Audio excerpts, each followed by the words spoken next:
We all have that one game in our Steam libraries that we've bought thinking we would pour time into it, only to have it collect dust, even though we know how popular it is. For some, it's a single-player experience. For others, it's an MMO. In my case, it's Counter-Strike.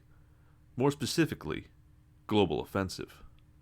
Gifted to me way back, I've had this game in my non-installed pile for over 5 years, only once picking it up for a few hours to play with bots before putting it down and touching grass. Or, for this matter, getting lost in Team Fortress 2. A worthy substitution, at least at the time. But something has pulled me into the world of CSGO. A certain workshop mod that gives you a semi-random campaign experience as you go from room to room clearing baddies and risking rolls for loot, perks, and power-ups. That's right.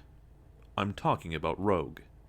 I'm a bit too old and a bit too slow these days for the Twitch headshot round-by-round experience, but something about Rogue sets it apart from other workshop mods I've downloaded in an attempt to stack anything up against it. An experience where every room is quite literally a gamble. A gamble that you, the players swimming against a sea of bots, have some semblance of control, and failure doesn't mean the end. In the mess of community-driven content and the gems of co-op narrative experiences, the one that reigns supreme, even though it's not even close to being finished, I suppose the developer OrelStealth is waiting for CS2 to drop before moving forward, is Rogue. And boy, the risk-reward cycle layered over a comprehensive and sometimes bullshit combat experience keeps me coming back to sweep every room, loot every box, and keep spinning that wheel of fortune until the game forces me to stop. Okay, so you've downloaded the mod and spooled it up. You'll be greeted with 2 fists and a hallway, maybe a second loading of your model, and a walk down to the atrium, a fairly large complex gutted out and turned into a VR training facility. I don't know if there's a story to Rogue, but personally, I don't care. Just go ahead and pick up those stylish sunglasses and walk into the main room. You'll be greeted by 4 characters flanked by 2 silhouettes on each side. Those are the unlockable characters. We'll get to those later.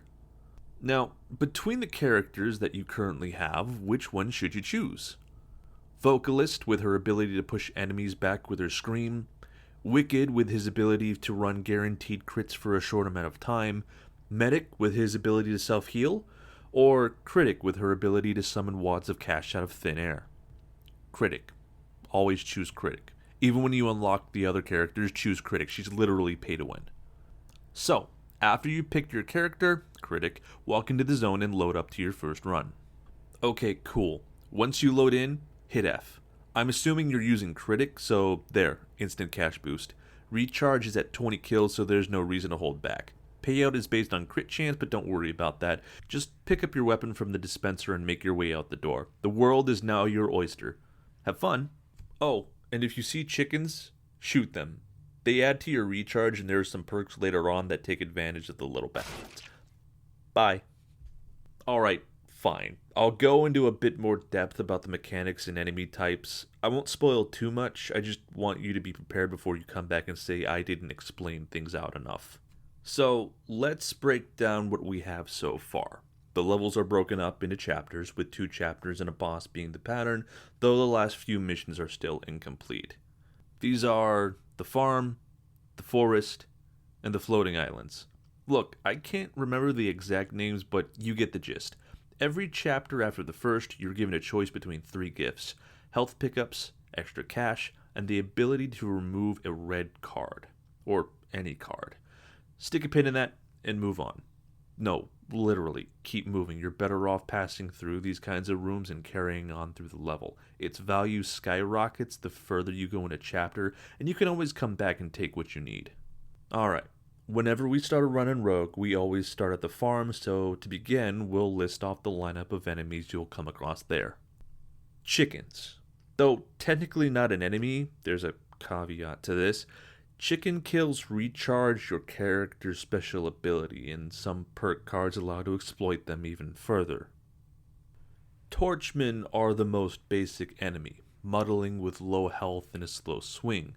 While easy to dispatch, they're actually able to make short work of you if you're not careful and you're caught by their constant fire damage. Since taking damage slows you down, this can quickly turn into a downward spiral of constant pain.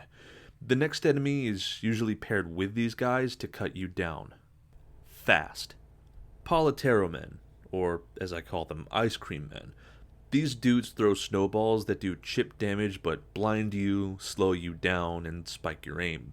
While alone they seem more of a nuisance than a threat, with their high rate of fire it becomes an issue of taking them out first before other enemies have the chance to catch up to you and take you down. Hay bale men, or scarecrows. This enemy tests your aim against arms and legs. Technically made out of 7 parts, this enemy won't die until all parts are destroyed. And if this enemy catches on fire, I believe he does fire damage if he hits you. Oh, and explosives do nothing, so don't waste your time with grenades or those red barrels. Pistol, shotgun, rifle, banditos. Your normal bot enemy in Counter-Strike, with nothing special on them except the fact they hit headshots more often. Or is that just in the base game? I don't remember. Red bandito leaders. Dual-wielding forces of nature that teleport around you once they take a certain amount of damage. They have a knack of teleporting behind cover or even behind you to force you to take action. They're initially a pain in the ass, but once you get a strong enough weapon, you can make mincemeat out of them. The forest level adds a few more, and substitutes some others. The Axe Gorilla takes over the Torchman. They're slightly faster and hit a bit harder, though they lack the fire damage. Molotov men take over the Paletero men, and this is where 80% of all your deaths will come from. They don't stop throwing Molotovs. Ever. If they see you, and even if they don't, expect Molotovs to be thrown at you forever, until you end their lives in their preference for tacky Aloha shirts. Bubble men are like hay bale men. Well, technically they're exactly like hay bale men, except they don't catch on fire.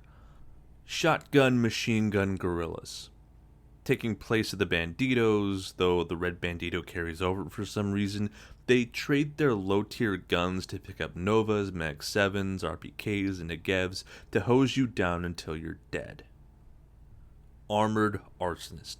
A step up from the Molotov men, and possibly the biggest pain in the ass, since not only can they throw more Molotovs faster, but they have an increased health pool and an armor rating to tank shots while burning you alive. These guys will account for the other 40% of your deaths. Tree men are half tree, half man hybrids that are similar to axemen in every way. Nothing special.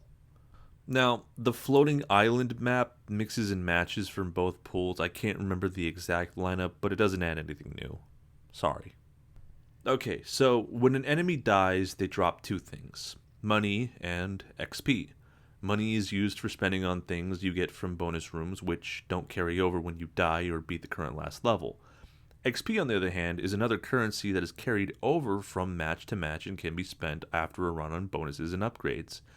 I believe what you get is affected by your luck, which is something I'll talk about later as well. Stick a pin in that too. Health, on the other hand, is given after you clear a room, or as a prize via a crate or even a bonus room. Here. Have another pin. With that, clearing a room gives you crates, which are color-coded based on rarity. Gray crates are standard loot tables with a chance to give you a wider range of goods. Gold crates give you rarer items or more pickups. Blue crates give you throwables and only throwables.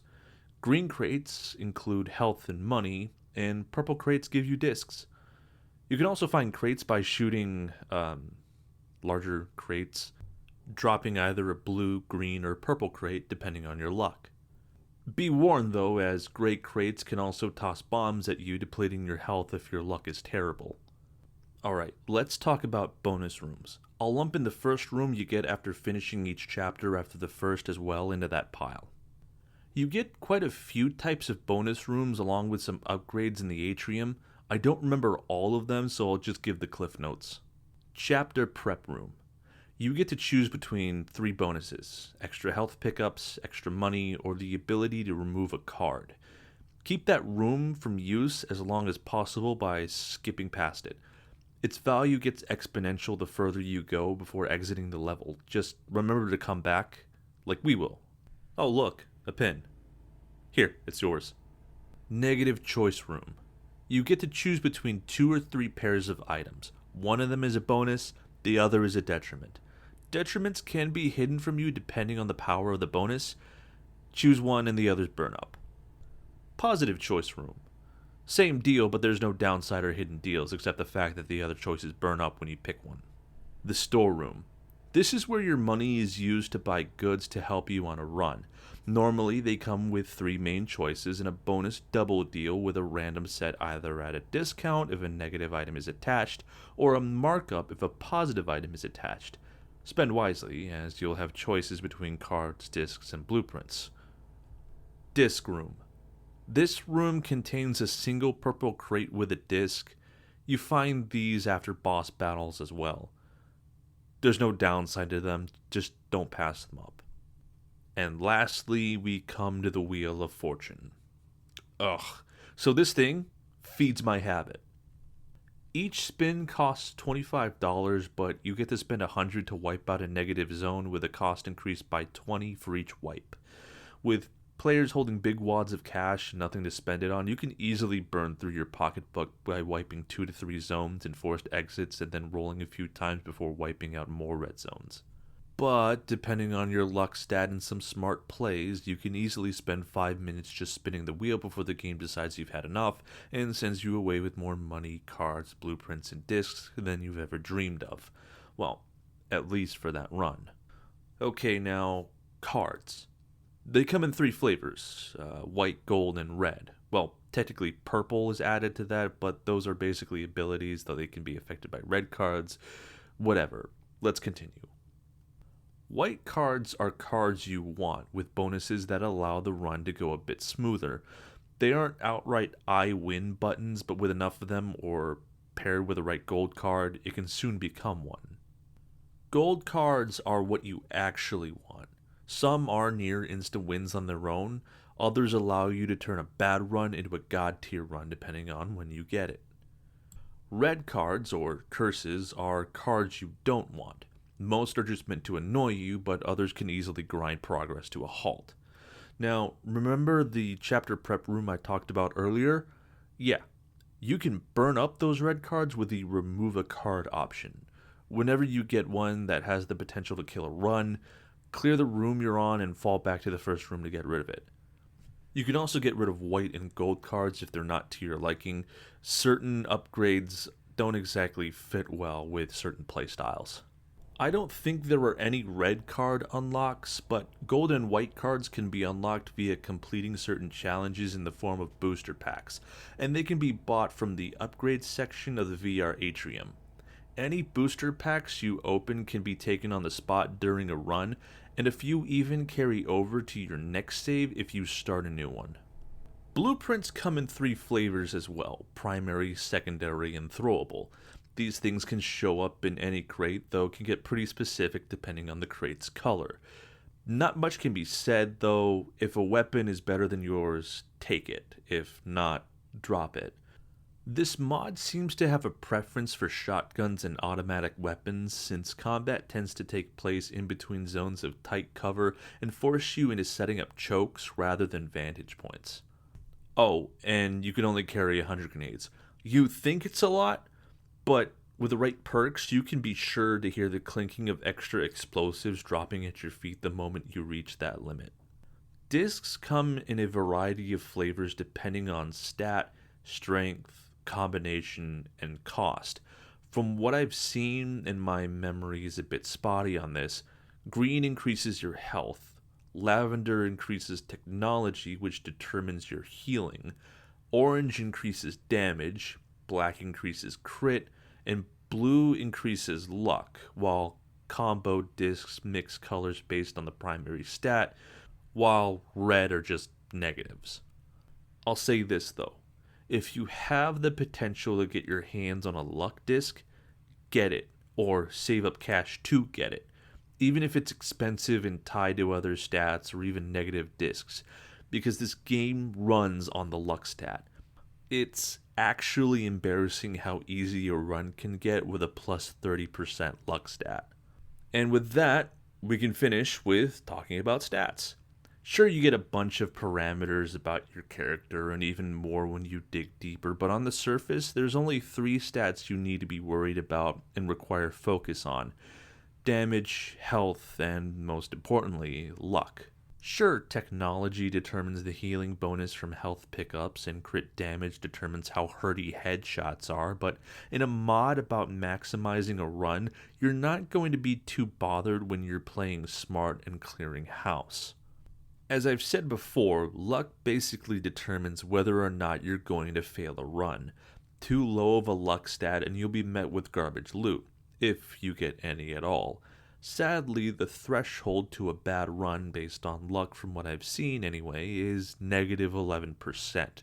Anything lower and it becomes an absolute death spiral with bad rolls, insert crate bombs here, more curse cards as real rewards, and the general lack of resources to continue on. Sure, you can pick a character that has a positive luck stat, but at least with Critic, you have the chance to buy your way out of that spiral if it happens. Alright, so that's Rogue in a nutshell. A game of lucky rolls and lucky shots while spending XP from every run. How you spend that XP is up to you, but personally, I'd focus on upgrading the bonus rooms and then working down the bank line to store more cash and get a larger money pool. Both feed into each other, so you'll get the most value out of them. Well, I hope this helps, though with Counter-Strike 2 literally around the corner, I have the bad feeling that this little gem of a mod is going to go kaput, with the developers starting all the way back at square one. All those little tricks to push the engine to its limit and make something as custom as this will most likely go down the drain, and it's kind of heartbreaking once you realize this mod is 80% complete after 3 years of programming. It's an odd time to live in where modders see game updates as enemies and the companies pushing overhauls as villains. But in a world where corporations can radically change a digital product without any way to go back, or leave modders devoid of the tools needed to recreate mods in a compatible format, I suspect a lot of the modding scene we grew up with will quickly die off. Maybe OrelStealth, the developer of Rogue, can take what they've learned off of this mod and move it over to something else, another engine like Unity or Unreal, in an effort to breathe new life into it, creating a true roguelike shooter unattached to any platform that may ultimately screw them over with a single patch. I don't know. Just a thought. But in the meantime, I'm going to have fun with Rogue as long as I can play it. And you should too. In any case, it's Rick, and I'll see you around.